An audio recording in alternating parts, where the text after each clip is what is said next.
Oke, assalamualaikum warahmatullahi wabarakatuh. Bareng Kak Mancup lagi kita belajar matematika. Kali ini kita akan bahas lanjutan dari video sebelumnya berkaitan dengan relasi dan fungsi. Kita bahas sekarang berkaitan dengan konsep domain. Apa ini maksud dengan domain? Kemudian ada yang namanya codomain dan range ya. Oke. Di nomor pertama kita punya domain daerah asal dari pemetaan yang ditunjukkan oleh diagram panah di bawah ya. Oke, di sini kita punya diagram panahnya. Yang A ini ya, yang A ini kita sebut dengan apa? Ini kita sebut dengan domain ya. Tuh, udah gitu doang ya. Alias daerah asal, daerah asal. Nah, itu dia. Kemudian yang sebelah kanan ini kita sebut dengan apa? Kodomain ya, kodomain. Alias daerah kawan ya, daerah kawan. Kemudian yang sebelah kanan yang kena panah yaitu di sini sebelah kanan itu atau kodomainnya 1 2 nih kena panah nih, 1 2. Kemudian 5. Nah, 1 2 dan 5 ini disebut dengan range atau daerah hasil. Udah gampang gitu aja ya. Oke, berarti itu adalah daerah hasil. Jadi apa? Kesimpulannya sebelah kiri disebut dengan domain atau daerah asal si A itu ya, himpunan A. Kemudian yang himpunan B disebut dengan kodomain atau daerah kawan, dan yang terakhir kodomain yang kena panah dari si A adalah range atau daerah hasil ya. Maka jawaban untuk soal ini apa? Domain atau daerah asal dari pemetaan yang ditunjukkan oleh diagram panah di bawah adalah yang sebelah kiri aja, yaitu A, B, C, D, yaitu A ya. Udah gitu doang, gampang ya. Oke, sip. Kalau gampang kita lanjut ke soal berikutnya. Nah, kodomain apa ini? Daerah kawan dari pemetaan ditunjukkan oleh diagram panah pada gambar nomor 7. Nah, apa itu ya? Apa daerah kawannya? Oke, daerah kawannya sebelah kanan semua. Yang sebelah kanan semua di sini kita punya apa? Kita punya 1 2 3 4 5. Oke. Good. Sip. 1 2 3 4 5. Oke, kita lanjut ke berikutnya, gampang semua ya.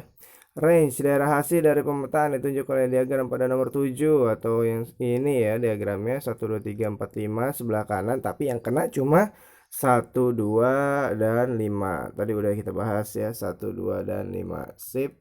Range-nya begitu aja ya. Udah. Kemudian kita punya kita fungsi gx ya, g dari X menuju GX yaitu, atau GX sama dengan X plus 4 yaitu salah penulisan ya. Itu harusnya kita tulisnya, kalau tulisnya gini notasinya di sini harusnya adalah X tambah 4, atau kalau rumusnya adalah notasi begitu, rumusnya adalah GX sama dengan X plus 4, salah satu aja itu ya. Dengan X elemen bilangan itu ada kayak ya, elemen atau unsur atau anggota dari bilangan prima kurang dari 10 ya, berarti X-nya berapa nih? Ya, X elemen bilangan prima kurang dari 10. Bilangan prima kurang dari 10 berapa aja?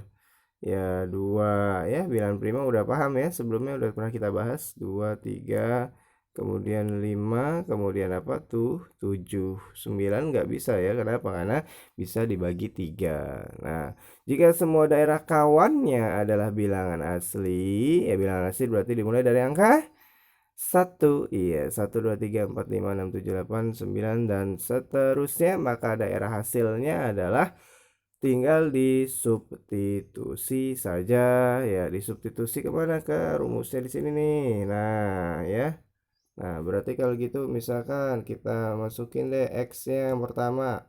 X yang pertama misalkan 2, berarti G2.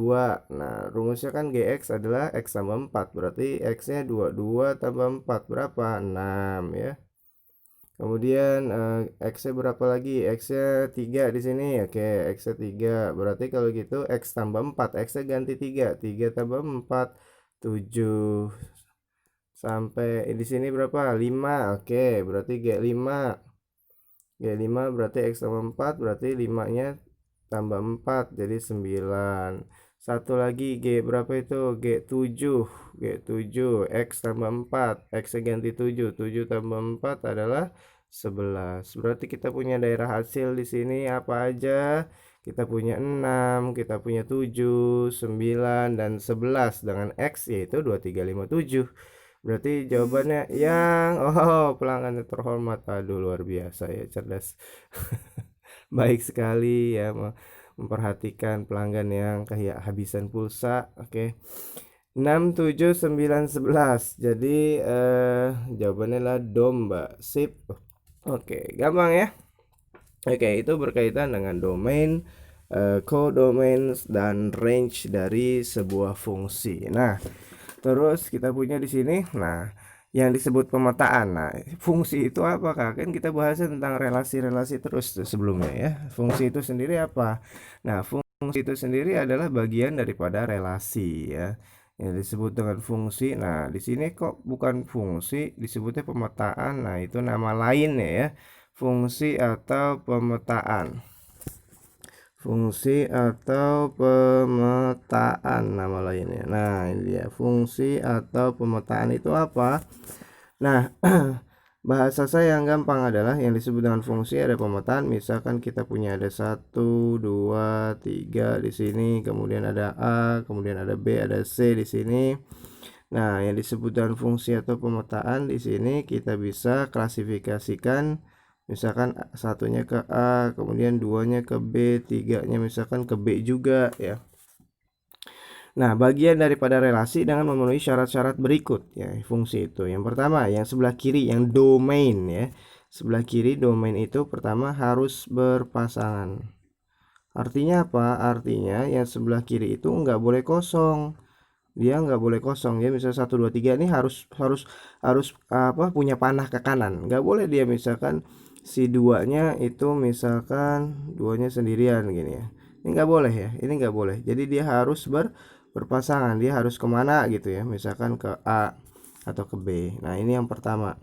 Kemudian yang kanan yang kodomen tidak harus ya, tidak harus berpasangan. Ini tidak harus berpasangan ya, boleh boleh jomblo ya, tidak harus berpasangan. Nah, ya, yang kiri domain boleh harus berpasangan, yang kanan tidak harus berpasangan. Udah gitu, yang kiri, kalau yang kiri pasangannya itu tidak boleh lebih dari satu, tidak boleh lebih dari satu ya. Kalau tidak boleh itu biasanya apa? Poliandri ya, nggak boleh lebih dari satu pasangannya.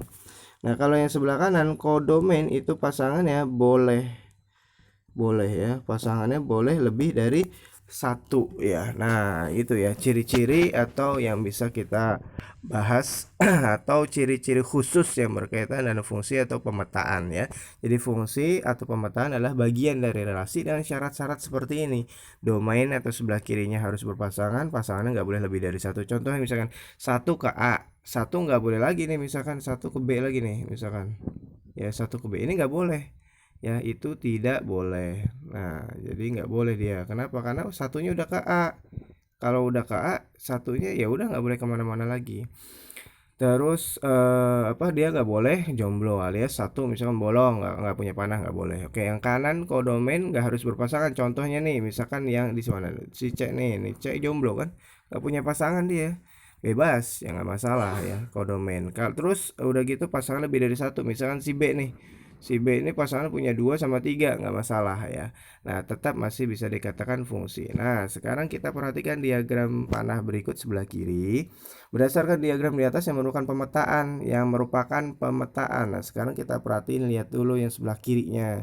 Nah, yang bagian satu nih ada yang bolong nih, berarti nggak boleh ya, sebelah kiri nggak boleh bolong. Kemudian yang bagian keduanya dia nah yang sebelah sini nih, ini sebelah kiri, nah sebelah situ itu punya dua pasangan ya, ke sini sama ke sini. Nah, ini nggak boleh. Pokoknya lihat sebelah kiri aja atau domain. Yang tiga ini aman ya, walaupun di sininya bolong ya, itu kodomain nggak masalah ya. Jadi ini tiga benar ya. Kemudian yang empat, nah yang empat salah di sini karena ada dua pasangan ya, nggak boleh. Nah, berarti jawabannya adalah yang merupakan fungsi atau pemetaan adalah yang C alias yang 3. Oke. Nah, paham ya berkaitan fungsi pemetaan itu apaan? Nah, konsepnya adalah selalu seperti ini. Kita lihat sebelah kirinya aja. Oke, lanjut. Ditentukan P bilangan prima kurang dari 10 dan Q adalah bilangan prima ganjil kurang dari 10, maka banyak pemetaan. Oke, banyak pemetaan atau fungsi bisa kita pakai rumus 2 pangkat P ke Q ya. Dari P ke Q berarti banyaknya Q, kenapa Q-nya di atas ya? Banyaknya Q n Q maksudnya. Dari P ke Q. Nah, dari P ke Q berarti NQ pangkat NP. Nah, itu dia ya. Dibalik ya, NQ-nya yang ke Q-nya itu adalah sebagai bilangan pokok, sedangkan darinya adalah sebagai pangkatnya. Nah, gitu kira-kira ya berkaitan banyaknya pemetaan. Nah, kita telah dulu nih, N itu kan kardinalitas alias banyaknya. Berarti P-nya itu ada berapa nih? Kita lihat anggotanya. Bilangan prima kurang dari 10 ya 2, 3, ya 5, berapa lagi? 7. Tadi udah kita bahas ya. Kemudian Ki itu apa? Bilangan prima ganjil. Yang ganjil, yang genap ada 2, ganjil berarti 3, 5, 7 doang ya. Nah, berarti kalau gitu kita punya apa? Berarti NP-nya adalah, nah, NP-nya ada 4. Kemudian di sini NQ-nya ada berapa? NQ-nya ada 3. Berarti kalau gitu NQ pangkat NP adalah, berarti NQ-nya adalah 3 pangkat NP-nya 4. 3 pangkat 4 berapa? 3 kali 3 9 kali 3 27. 27 kali 3 81. Ya. Ternyata tidak ada. Oke. Coba kita lihat lagi. Eh, bilangan P itu bilangan prima kurang dari 10. 2, 3, 5, 7. Benar ya, 4. Kemudian bilangan prima ganjil. Bilangan prima ganjil cuma ada 3, 5, 7. Ya benar kan ya? 3, 5, 7 itu prima, udah gitu ganjil pula. 9 nggak termasuk ya. Oke, benar berarti ya. Banyak pemetaan yang mungkin dari P ke Q adalah 81. Oke, berarti soalnya yang kemungkinan salah, atau mungkin ada yang saya salah hitung. Nanti tinggal tulis saja di kolom komentar. Oke, lanjut ke berikutnya. Nah, terus gimana yang kita menelaah bahwa si grafik atau diagram Cartesius tersebut merupakan pemetaan atau fungsi. Ini kurang lengkap ya. Harusnya ini fungsi dari X ke Y nih. Ini harus saja penjelasan dari X ke Y atau dari Y ke X ya. Nah, kalau dari X ke Y ya kayak biasa kayak tadi ya, fx sama dengan x tambah 4, fx sama dengan bla bla bla gitu ya. Contohnya kayak gitu. Ini tinggal tarik garis aja. X-nya itu kan kalau X-nya misalkan 1, Y-nya itu misalkan 2. Nah, si X sama dengan 1 ini nggak boleh ke Y sama dengan 3 atau kemana gitu ya. Nggak boleh kan tadi ya. Jadi si 1 ke 2, 2 aja. Udah nggak boleh ke 3, nggak boleh ke 4 dan seterusnya. Tinggal tarik garis saja misalkan dari atas ke bawah. Ya, dari atas ke bawah nih. Set. Nah, dia si X-nya itu cuma satu tempat di sini doang nih. Ya, si X di sini. Nah, di sini. Misalkan ini 1, di sini 2. Nah, udah 1 nggak boleh kemana-mana lagi, jadi cuma kena satu titik di kurva tersebut. Si ditarik dari atas ke bawah kena cuma satu titik. Misalkan ini set, nah di sini cuma satu titik, misalkan ini 1, ini 2. Nah, ya kan, berarti ini adalah fungsi, ini pemetaan karena si X nya nilainya cuma 1. Sini juga sama, set. Nah, kena cuma satu titik di situ, 1, ini 2 misalkan. Udah 1 nggak boleh kemana-mana lagi. Nah, tapi kalau ini kita tarik garis dari atas ke bawah, wah banyak banget ya. Misalkan ini 1, berarti bisa 2, ini bisa 3, ini bisa 4, ini bisa 5 dan seterusnya. Waduh, 1 banyak banget pasangannya. Nah, nggak boleh. Ini nggak boleh, ini boleh tadi ya. Ini nggak boleh. Berarti yang 3 bukanlah fungsi atau bukanlah pemetaan. Cara ngeceknya melalui diagram Cartesius. Berarti dari X ke Y cirinya apa? Tarik dari atas ke bawah. Nah, kalau dia cuma kena satu titik di sini, maka dia adalah fungsi atau pemetaan. Oke, dari atas ke bawah. Oke, lanjut ke berikutnya. Ini yang tadi ya. Nah, ini dia. Banyak mentari mungkin dari A ke B adalah 36. Berarti dari A ke B. Berarti kalau gitu yang jadi bilangan pokoknya NB, si B. Kemudian pangkatin si A. Katanya berapa? 36. Kemudian NA-nya katanya 2. Berarti NB sama dengan NB pangkat 2 sama dengan 36. Berarti kalau gitu NB-nya bagaimana? NB-nya ya berarti akar pangkat 2 dari 36. Nah, berapa? Ya udah 6, selesai. Ya, gitu doang ya. Alhamdulillah. Sip. Mudah sekali. Ya udah selesai. Oke, mudah-mudahan bermanfaat. Berkaitan sudah kita bahas berkaitan domain, kodomain dan range, kemudian fungsi atau pemetaan definisinya dan cara mencari banyaknya. Dan ciri-cirinya di diagram Cartesius. Oke, mudah-mudahan bermanfaat dan assalamualaikum.